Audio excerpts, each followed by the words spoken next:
Hello, welcome to Interdependent Study, our podcast where we engage in the learning and unlearning work for social justice and collective liberation. I'm Damien. And I'm Aaron. Thank you for joining us today. For those new to our podcast, Interdependent Study is meant to be a space and community for folks who believe in and want to do the work for social justice. Each week we'll bring something new to the table, discuss our thoughts and feelings about it through the lenses of who we are and where we can go for a more just society. Absolutely. We want this podcast of ours, Interdependent Study, to be a space where we're always learning with one another. Mm-hmm. And Aaron, my friend, you're up this week. Mm-hmm. What have you brought to the table today? Yeah, I'm bringing a book called Begin Again, James Baldwin's America and Its Urgent Lessons for Our Own, by Dr. Eddie Glaude Jr. Yes. Dr. Glaude is the James S. McDonald Distinguished University Professor of African American Studies at Princeton University, and he's written some other books including Democracy in Black and An Uncommon Faith. But this book is, as the title suggests, all about James Baldwin's perspective of America, what his perspective tells us about the version or era of America we find ourselves in now. Right. And Dr. Glaude wrote this during the Trump administration, which was a moment when we saw the country take a hard right turn, politically speaking, and he makes a connection to Baldwin's perspective on the hard right turn the country took with Nixon and then also Reagan. Yep. And there are several chapters that walk us, seven chapters that walk us through different pieces of Baldwin's experiences and how they relate to today. And I want to quote Dr. Glaude himself here as he talks about the book because I thought it was fascinating and really explained it. Yeah. He said, quote, "I must admit this is a strange book. It isn't biography, although there are moments when it feels biographical. It is not literary criticism, although I read Baldwin's nonfiction writing closely. And it is not straightforward history, even though the book, like Baldwin, is obsessed with history. Instead, Begin Again is some combination of all three in an effort to say something meaningful about our current times.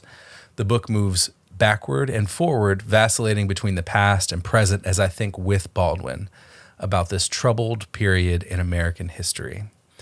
And I think that laid out my experience with the book precisely. I remember reading it when I first cracked the book open and just thinking, well, this is a strange way to start the book, calling your book strange. But on reflection, after having read it and gone through it, pretty spot on. It is exactly spot on. Yeah. And this is such a great book. It was really, really good. Yes. And I'm excited to see where our conversation goes today. But I think I've probably rambled on enough here. So, what did you think? Where do you want to start? I love your ramblings. I think you're right. It was an absolutely phenomenal book, and that, albeit strange. but that was really a great introduction and description of the book from Dr. Glaude himself. I think it was spot on. And like I said, it was such a good book. It was difficult for me to put it down because it was just so damn good and just sort of chock full of really incredible analysis of our current situation and the use of Baldwin was and his work and his thoughts and his experiences was just, I think, really brilliantly done. And so I don't feel like I'm done learning from this book and from Dr. Glaude. I have it literally sitting open on my coffee table so I can revisit it. But you asked me where I want to start. I think this book is so incredible because it offers such a critical and just accurate, I think, analysis of where we are as a society, right? And, we've talked about James Baldwin on this podcast before, but I think Dr. Glaude's use of Baldwin's work and thinking was just very well done.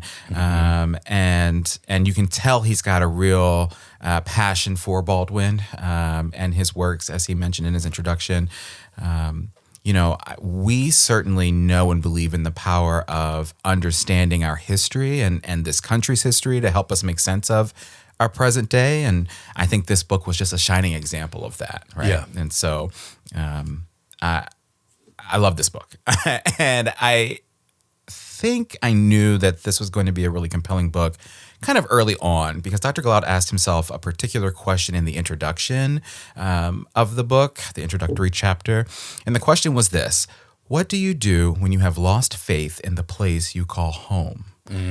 And that question really hit me because I felt that Dr. Glaude sort of brilliantly highlighted and connected James Baldwin's feelings on this country's betrayal of Black people and their fight for freedom in the 20th century to sort of what we're experiencing now, what we experienced during the election of Trump, right, and the years that followed. And, we're recording this not too long, just a day, a couple of days after yet another mass shooting in this country, right? Yeah. And I looked it up. We're up to 470. We are in the month of August, and this country's at 470 mass shootings. The one we just experienced took place in Florida, Jacksonville, Florida, I believe, right? And it was carried out by an avowed white supremacist who said he hated Black people. He targeted these folks, and he ultimately killed 3 Black people in this shooting. And so, to me, sort of, sitting down to record this, and that is sort of heavy on my mind and my heart, right? I think Dr. Glaude's question is a valid one, right? Absolutely. And I think about that so often. And I think there's a moment that we'll talk about this later on in terms of how quickly people have to process grief. Yes. Black folks in particular. And there's a moment I'm thinking of in the book that I want to talk about a little bit later. Okay. That I think connects, directly to that kind of thought process of, what do you do when you don't trust your country? Yes. When you've lost faith in the place you call home.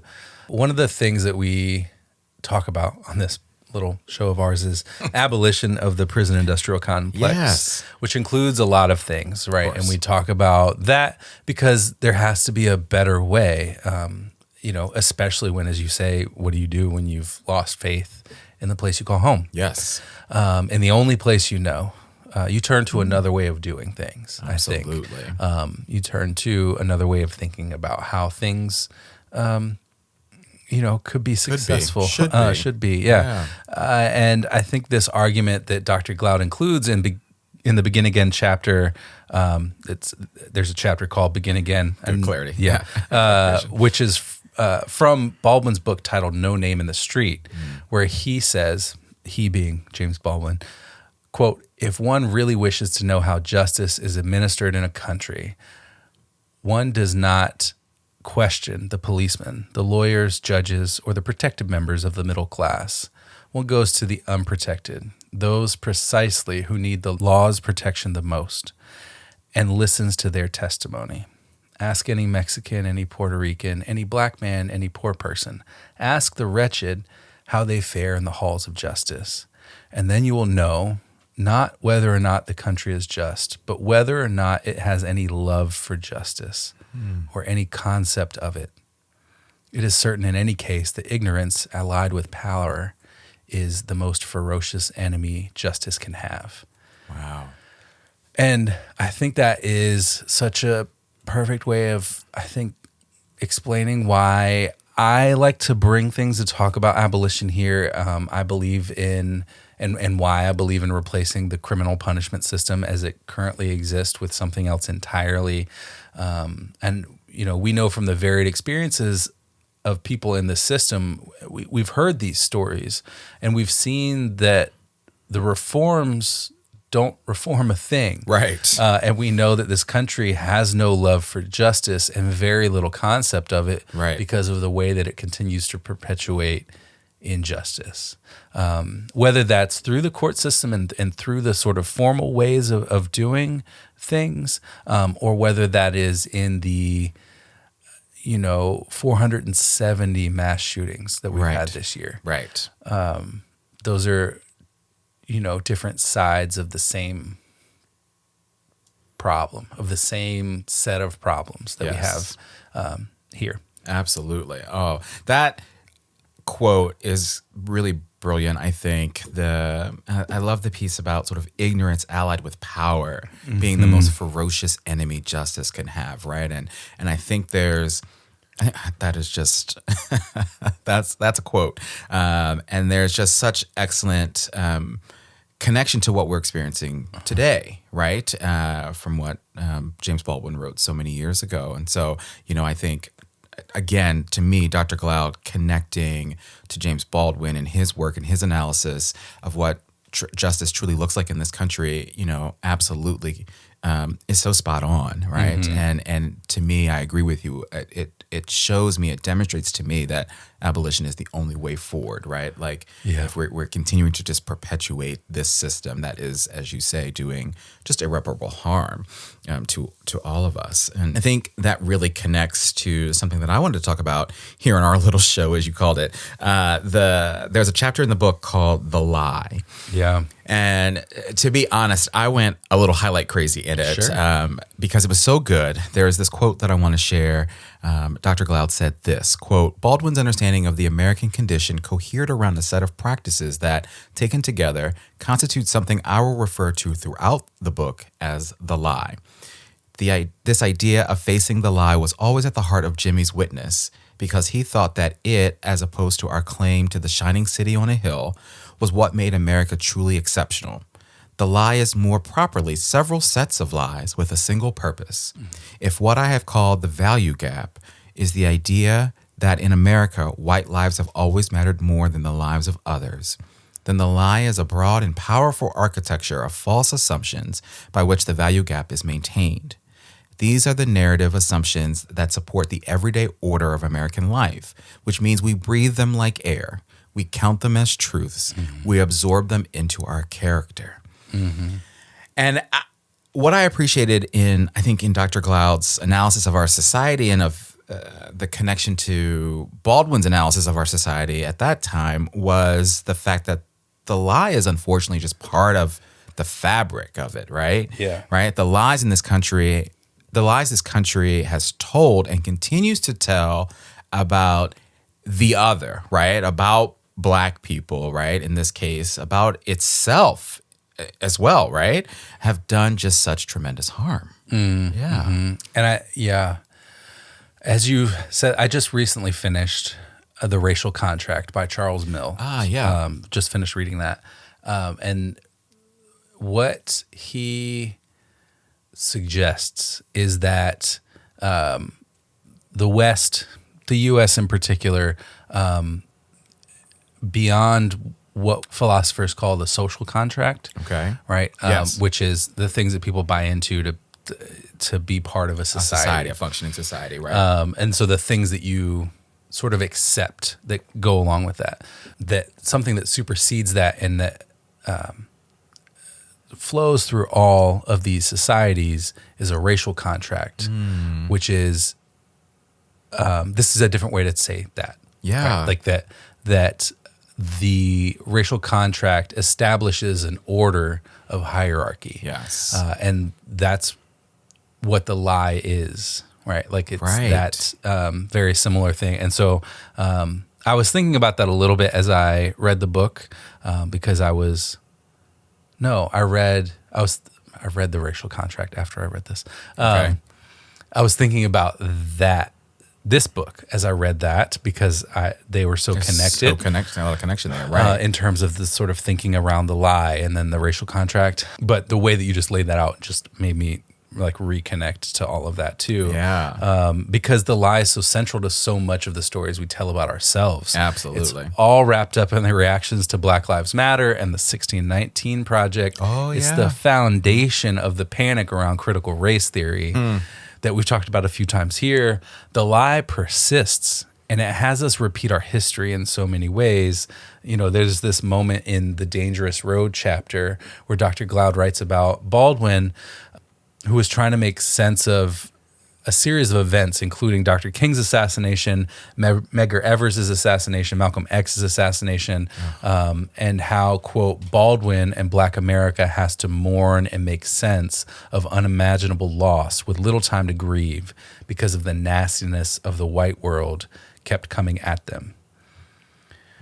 And you know, this makes me think about the shooting that happened yesterday and the way that people have to sort of process that so rapidly because there's always the next thing that happens. Right. And I think this is, this was particularly in the context of how, quote, the country lurched to the right with the election of Richard Nixon, who exploited white America's fears and insisted that minorities were undercutting America's greatness. Yeah.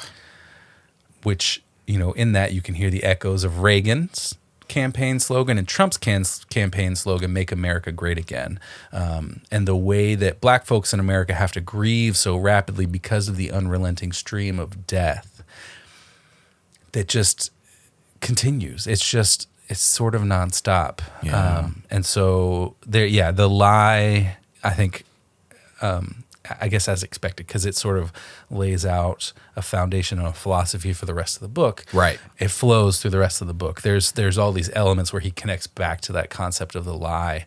And I think it's present in sort of what I talked about a little bit ago of like, ask the wretched. Right. And the ignorance allied with power connects Yeah. to the lie. Like Look at all all of those. that is connected to this foundational thought that Glaude reads in Baldwin's writing of the lie being so persistent. Absolutely. There's such great connection there. And that part kind of stopped me on my track. And especially as I think about this mass shooting, yet another mass shooting, like I'm really emotional about it. And I'm emotional about sort of, but this book, right, gives me words to sort of process that, right? And it's this idea that, Black people have to continuously mourn and make sense of tragedies, right? And, I have to turn right around and go to a 7-year-old's birthday party, right? Like I have to turn it off and go and keep going. But I'm sitting with it and I'm hurt by it, right? Like that this is this thing that just continues to happen, and folks that look like me continue to be hated and targeted in this way, right? It's really sad. It's really exhausting. So, Absolutely. I so appreciated his words there. I'm so glad you brought that quote to the table. One of the other things that it makes me think about and connects to, again, we just keep saying there's so many connections in this book. It all flows. I don't know why he called it strange. It's brilliant.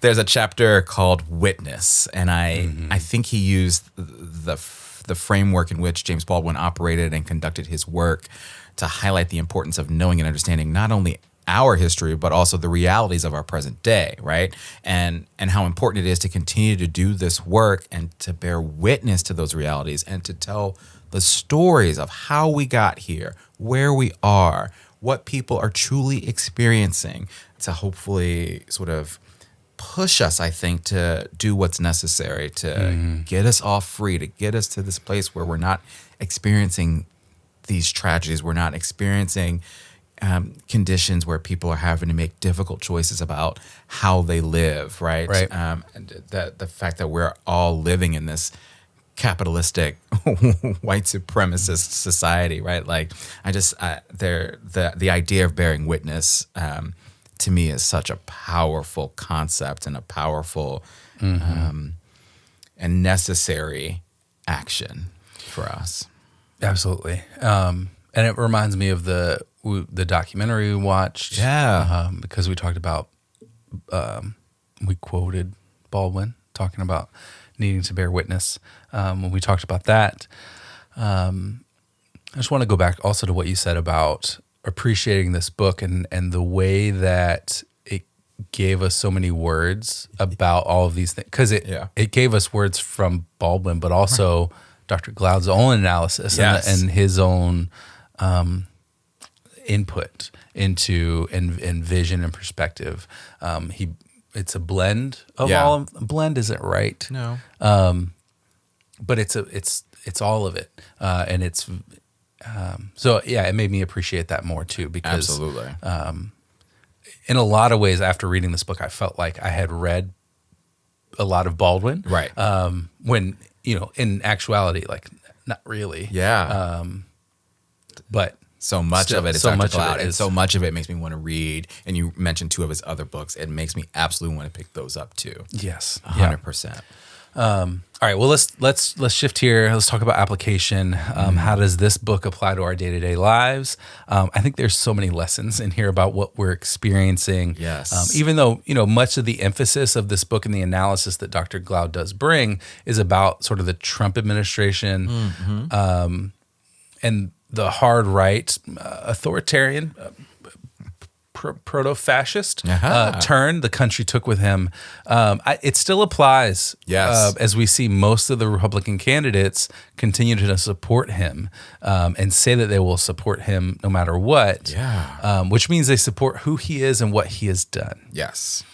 And so there's just so many lessons in here. And my specific application comes from another quotation from a speech that Baldwin gave at the National Press Club in 1986, which was just 11 months before he died.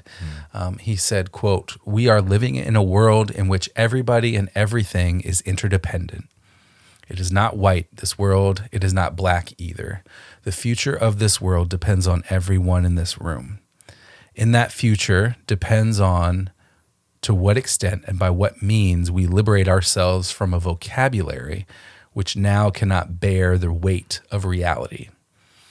And this vocabulary that he's talking about is the lie. Yes. That we tell ourselves collectively about white superiority, which masks the realities of enslavement and the genocide of indigenous people, and how much all of that history influences every single piece of the America we live in today. Absolutely. We have to find a way to tell ourselves the whole story and unlearn the lie.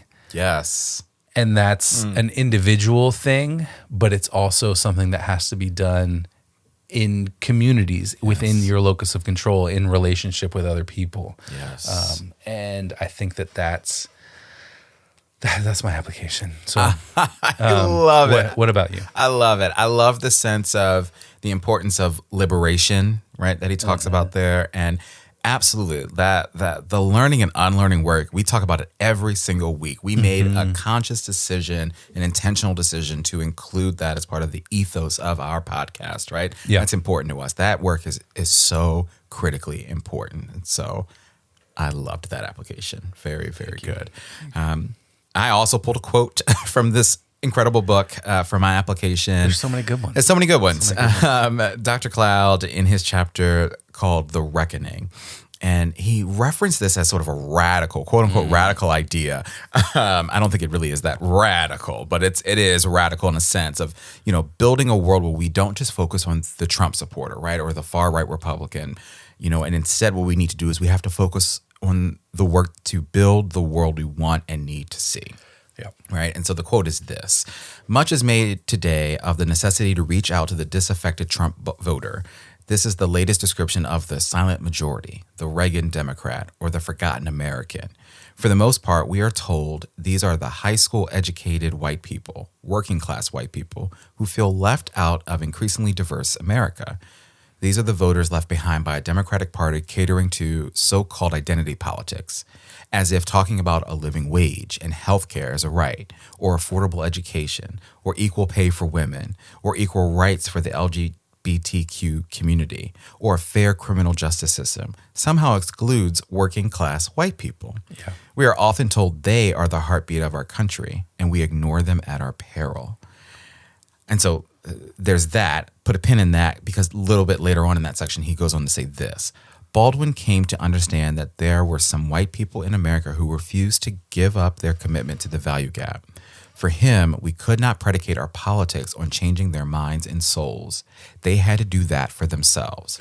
Our task is to build a world where such a view has no place or quarter to breathe."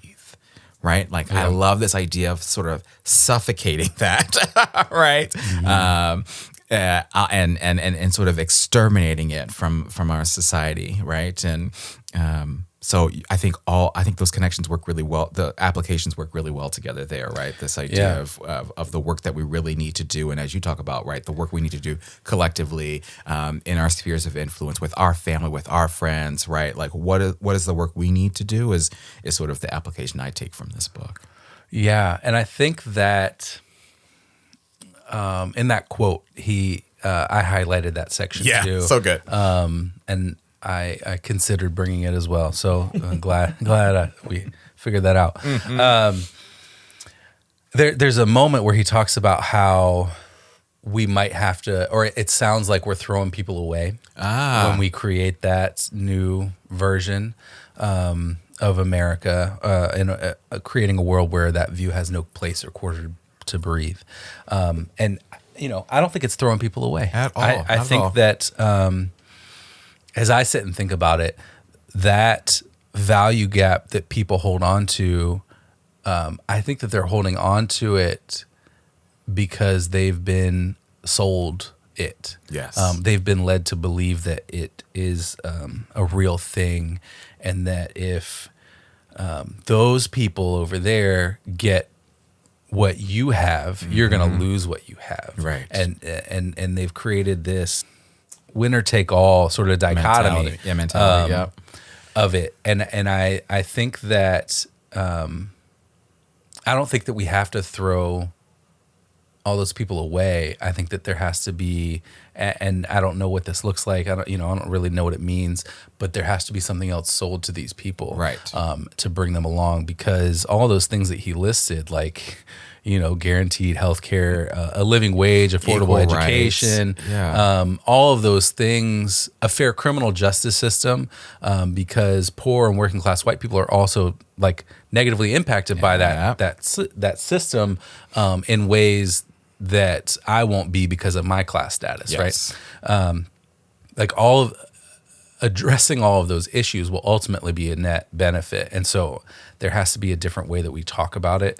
And that we doesn't mean it's all of us, right? Like there are some people who are responsible for that. Like, white people we have to organize with our white people.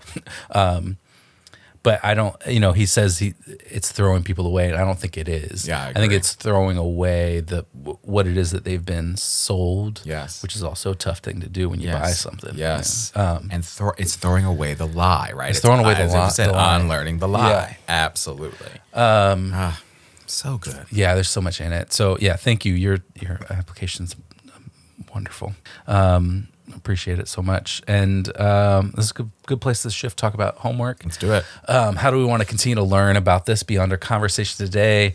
I think, I said this just a minute ago. I felt like after reading this book, I had read a lot of Baldwin. Yeah. But in reality, not really. So mine has to be reading more Baldwin. Right to the source, right? Yeah, I've read a bit. I think I mentioned this last week. But I think this book opened up my eyes to something that I knew, but didn't really comprehend because I hadn't read as much as Dr. Glaude has read of Baldwin. And that is that James Baldwin saw a lot. Yes. He released Notes of a Native Son in 1955 and continued writing and speaking for the next 33 years up until his death. And those are some critical years to have lived through and seen some things. Yes, and he still died way too young. Yeah. But he said so much and told us so much about ourselves. White people specifically, but about all of America. He told us so much about ourselves, and so I think it's time for me to read some more stuff like No Name in the Street, or The Evidence of Things Not Seen, or, If Beale Street Could Talk, which is a novel. Yeah. Any of his books. I want to move them up on the to read list. But yeah, what about you? Yeah, I'll co-sign all of that. I don't know if it was last week or in a previous time that we've talked about James Baldwin. I know one of the homeworks I brought was this idea that I wanted to read The Evidence of Things Not Seen, because it is also sitting on my coffee table right now. And so I love this idea of reading Baldwin directly and his brilliance and his analysis of our society, of white people, of everyone. There's so much to learn from that. So I'll co-sign that. I also want to just reread this book. I sort of came up to the wire having to read the book for this episode. And so I want to give it another read through. I want to continue to learn from it. There's so much in it. I want to sort of take my time with it. So that's another piece of homework I want to do. One of the documentaries that's actually referenced in the book, Dr. Glaude referenced it, is called James Baldwin, The Price of the Ticket. And it sounds pretty cool too. So I would love to check that out. So we got a lot that we can add to our list and continue to learn from. And as you mentioned at the top, Dr. Glaude wrote 2 other books. That's what I was just about to say. Yes. He wrote more than those 2. Those are just the 2 that I listed. Yeah. Of course. there's a lot more. A lot more reading to do. A lot more As watching always, to do. there's always more to read and watch and take in to learn from. But all right, so that's it for our conversation this week on Begin Again. And Damien, you're up next time. What do you bring to the table in our next episode? Yeah, I mean, I'm so energized by this conversation. I should just scrap what I want to do and have us just read more Baldwin. But I've planned this. We'll get there. We'll get there. But another thing I'm excited about, I mentioned this a couple weeks ago, is I wanted us to read more and talk more about unions. So we're going to do that. Yep. I'm going to bring two pieces to the table that I found. I'm sure they might lead us. They've got links in them, so of course they'll lead us to other articles. But these will be a good start, I think, and I hope. The first is called "What You Need to Know About Gen Z's Support for Unions." It was written by Aurelia Glass and published by the Center for American Progress. And the second piece is called "Why Labor's Surging Popularity Isn't Translating to Union Membership," written by Emily Peck and Nathan Bomey, and was published in Axios, or by Axios, I should say. So I'm excited to continue to learn more about unions, to talk about them and their power, and where we are now with unions, right? And especially as we continue to be in this hot labor summer, as it's being called, and seeing where that conversation takes us next time. Sounds good. We're gonna have to keep learning, keep reading. Yes. So yeah, excited to talk about those things next week. Perfect. All right. So with that, we want to thank you for joining us today and for listening to Interdependent Study. You know what I'm going to ask you to do here, but in case you forgot, please follow, leave a rating and review, share our podcast with the people in your life, follow us on social media, check us out on YouTube, check us out on TikTok, sign up for our email list to get notified about any new things we've got going on behind the scenes. Yes. Thank you so much for listening. And remember, it's not about us, but it is about us. And we'll talk to you next time.